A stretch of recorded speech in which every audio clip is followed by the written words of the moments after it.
Like God has made quite a difference in your life here. Yes, that is true. I don't know that I'd be sitting here talking to you right now if it hadn't been for his intervention. Well, intervention is what you said. So who were you before God intervened? I mean, I've always been me, but I wasn't the me I was now.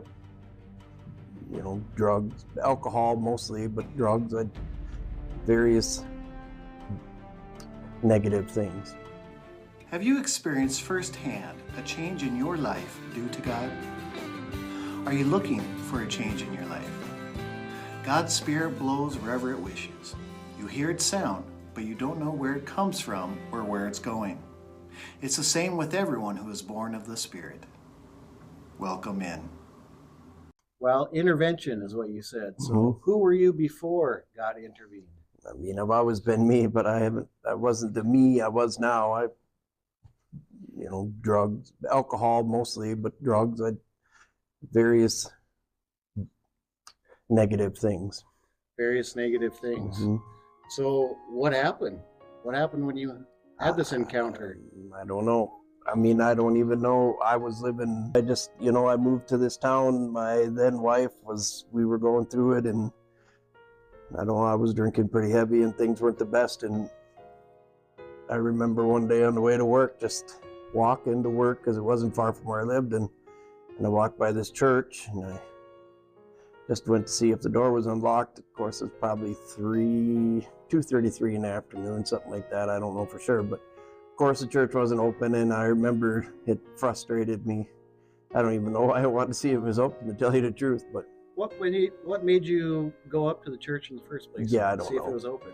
I don't know. I really don't know. I don't know why I decided I'd walk by that church. I don't know how many times that day. I just, for some reason, decided to see if it was open. So you went up there and it was locked? Yes, it was. So I went to work and went about my day. And the next day on the way to work, I tried it again. But of course, the church was locked. And now my frustration is growing because, I started to wonder what good is a church, that is never open. And I thought, well, now, checking the door isn't even about going in there. It's about satisfying this idea, right, that this church is just never open. And it wasn't, so I went to work, and yeah. So it almost became a thing where, like, I just got to see if this church is ever open. Sure did. I think it was probably 4 attempts, and the church was locked, and by the 4th time I was pretty upset because I'm like, good gravy. Went to work. I didn't end up working that whole day.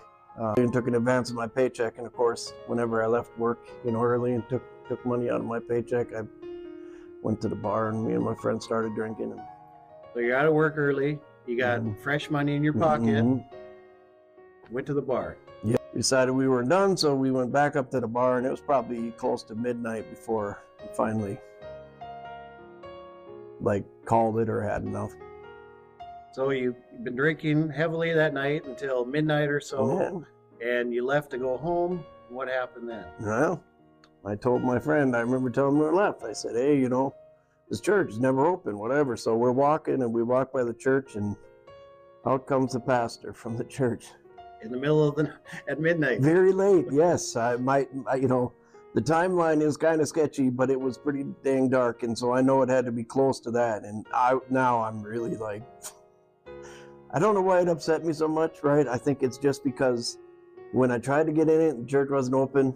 Yeah, you tried at least 4 times in the middle of the day. It's locked. Now it's after dark. Yep.